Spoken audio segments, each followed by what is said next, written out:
Why do you think consumerism is the perfection of slavery, and why do you see money as alchemy? Okay.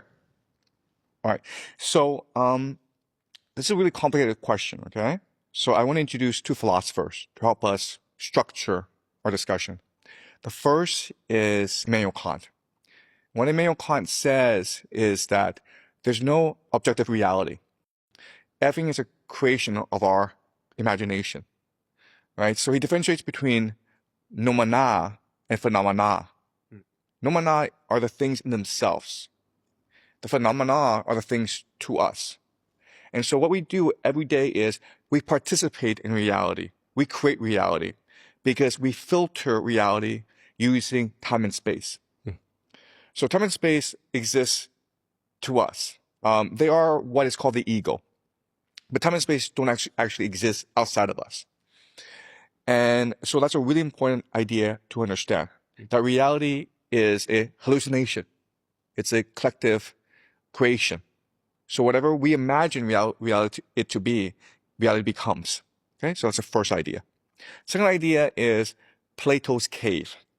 So in his book, The Republic, Plato writes about the allegory of the cave. So imagine a cavern, and everyone, about 1 million people, are living there. They're all lined up one by one, staring at a wall. Okay, and they're chained to this wall, and their necks are shackled down. So they can't even move their necks to look around them. They can only stare directly into the wall. And behind them are some people, they, okay?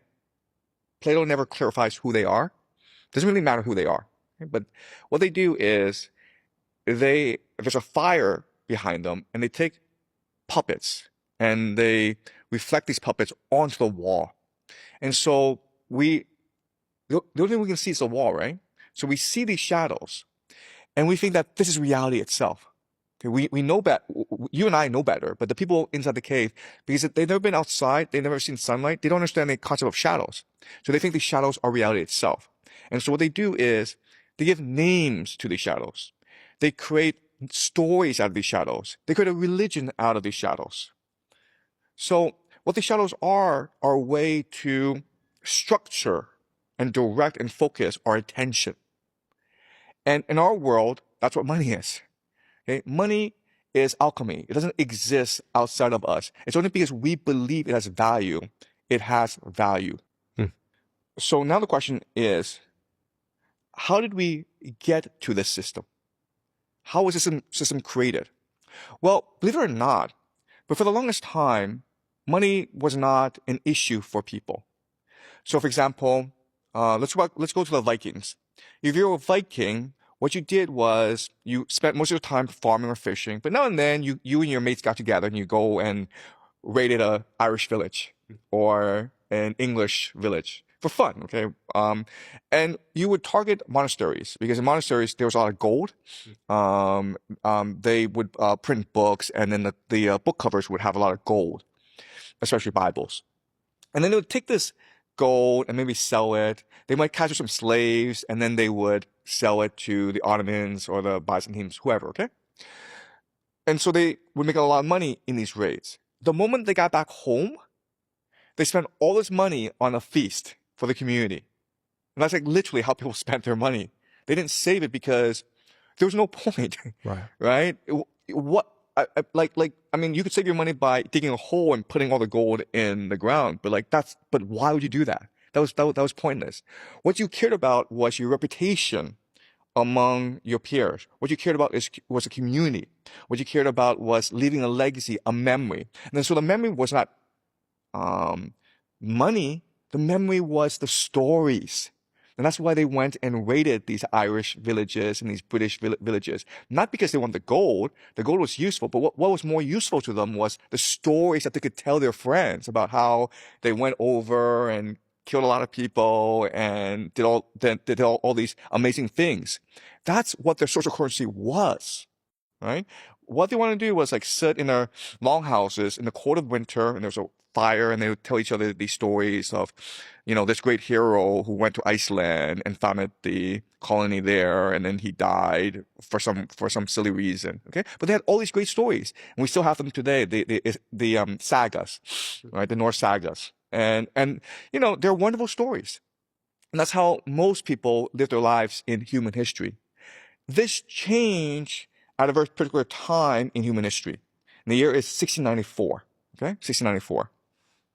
The reason why is the Bank of England was chartered in England at this time. 1688 is something called the Glorious Revolution. So think of the Glorious Revolution as a marriage between two Protestant empires, the British and the Dutch Republic.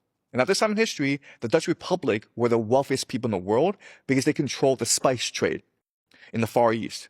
So their ships went to the Far East, collected spice, and then sold it throughout Europe. And spice at this time in history was the most valuable commodity in the world because it made your food taste better, right? You couldn't actually use gold, but you could use spices. So spices were the most valuable commodity in the world, especially from the Far East. Cinnamon, nutmeg, peppercorn, these things. The problem with the Dutch Republic is that it was inland. And so the Catholic Empire, the Catholic Church, the Spanish would come and conquer you, right? So there's real anxiety where they were generating so much wealth, but they had to protect this wealth. So they decided like the best place to put your wealth was an island somewhere that no one can invade. And that was, of course, England. So you had this marriage between England and the Dutch Republic. And now the question then is, okay, you have all this wealth generated by the Dutch, but how do you use it? How do you store it? How do you make more wealth creation? Okay. And wait, sorry, I missed a very important point. Before, no one cared about wealth creation. There was no point. But suddenly the Dutch cared about wealth creation. And the reason why is they were Calvinists. Okay. So before the Protestant Reformation, everyone was a Catholic in Europe, and they believed that if I do good works, if I obey the church, I would go to heaven. So it's called just justification by works. If I just obey the Catholic Church, I could go to heaven. But over time, the Catholic Church started to abuse this privilege. It became very corrupt. It started to sell privileges to people. If you were like a terrible aristocrat, you committed all sorts of sins, but you had a lot of money, the Catholic Church would be like, oh, that's fine. We'll forgive you. And that's indulgences? Exactly. The word is indulgences. That is correct. And the idea of indulgence is that you don't go to hell, you go to purgatory. And then you go to heaven. Because technically, if you've done all this evil in the world, we should go to hell, okay? But if you paid the Catholic Church enough money, the indulgence, then you could go to purgatory and shorten your stay there. And in order to build these monumental churches like St. Peter's Basilica, the church was selling indulgences left and right to anyone, okay? So it's this massive corruption scam. And so obviously a lot of people would be very angry at this. And so people like Martin Luther and John Calvin, they started to question the authority of the church. And their main theological dispute is, you shouldn't be able to go to heaven just because you have money or because you bribed the priest. You should go to heaven because you have faith. But then the question then is like, how do you prove you have faith? And so John Calvin proposed the idea of double predestination. And the idea of double predestination is that at the beginning of time, okay, before God created anything, he determined who would go to heaven and who would go to hell. That's double predestination. So it didn't really matter if you obeyed the Catholic Church. It really didn't. The Catholic Church had no authority over you. So just ignore it and focus on your own internal salvation. Right? But then the question is like, okay, then how do you know that you're one of the elect? Well, because you're successful in life, because of your wealth. So the more wealth you generate, the more you know that God favors you.